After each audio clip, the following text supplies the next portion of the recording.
Listen, Corper, he is mine. Stay away from him, you boyfriend snatcher. You think you are special because he bought you a phone. Anita screamed, pulling Blessing's hair. Let me tell you, I was in his room yesterday too. You are just one of his many girls. Blessing's face twisted in rage as she yanked Anita's braid. Liar. Jerry said he loves only me. You are the one chasing him around like a lost puppy. Jerry was the golden child, born after 3 years and a long wait. His arrival was celebrated like a festival in the Obina household. His father, Mr. Obina, a wealthy Lagos businessman, saw him as the son who would carry on the family name. From a young age, Jerry was lavish with attention, toys, and luxury. His sisters adored him, but their mother's attempts to instill discipline in Jerry were constantly thwarted by their father. Leave that boy alone, Mr. Obina would say whenever his wife tried to correct Jerry. Children will always be children. Boys will always be boys. Don't disturb that boy. By the time Jerry was 10, he had learned how to manipulate his father's indulgence to get whatever he wanted. When he broke an expensive vase while playing football in the living room, his mother scolded him, but before she could finish her sentence, Mr. Obina rushed in. Why are you shouting like a madwoman? Why are you shouting at that boy like that? It's just a vase. I will buy another one, he barked, shooting his wife a warning glance. Jerry's arrogance grew unchecked. At 14, he demanded a brand new PS5, and when his mother hesitated, he went straight to his father. Daddy, I need it, he said, feigning sadness. My friends at school will laugh at me if I don't have it. They all have it. The next day, a driver delivered the console to their door, and Jerry's excitement knew no bounds. Thank you, Dad. You are the best. Meanwhile, Jerry grew up watching his father bring different women into their home whenever their mother traveled. Mr. Obina would sit with these women, laughing and drinking late into the night. Jerry, curious and impressionable, would peek from his bedroom door. One day, his father noticed him watching and simply said, "When you are a man, you will understand." By the time Jerry entered university, he had already picked up his father's philandering habits. On campus, he was known as the prince. He drove flashy cars and threw lavish parties. Girls flocked to him, drawn by his charm and the promise of luxury. One evening, he met a girl named Jennifer at a campus party. She was shy and quiet, the complete opposite of the girls Jerry usually pursued. But Jerry saw her as a challenge. "Jennifer, you are different," he whispered one night after walking her back to her hostel.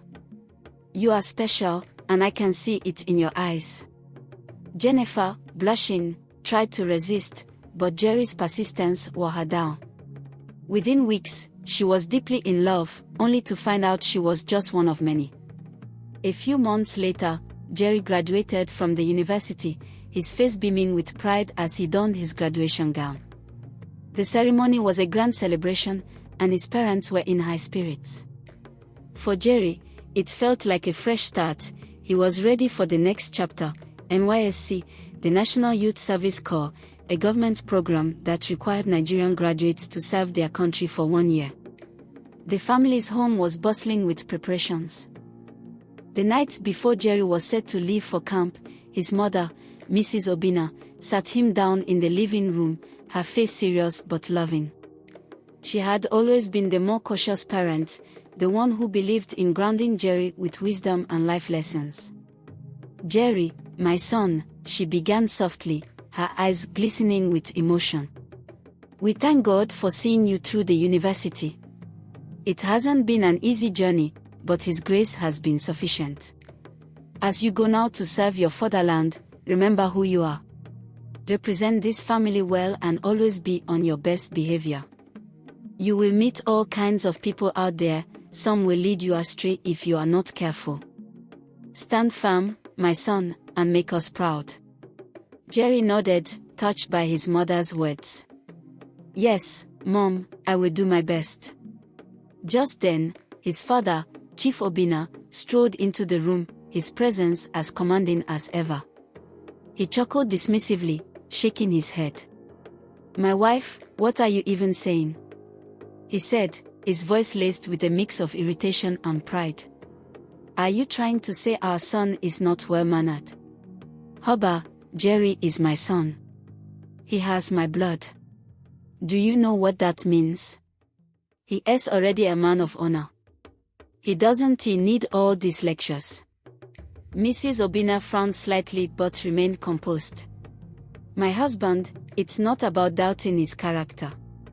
It's about reminding him of the importance of discipline and integrity.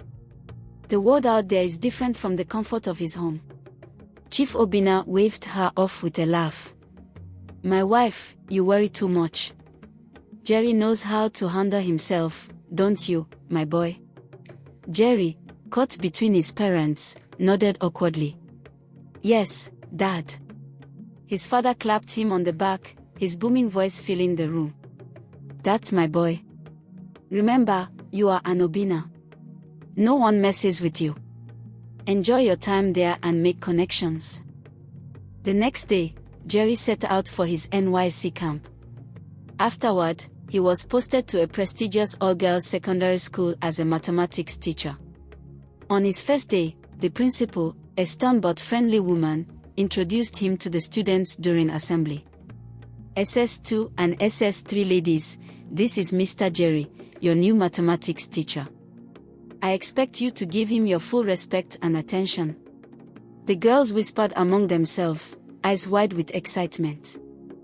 Jerry was tall, well-dressed, and carried himself with the confidence of someone who knew he was being admired.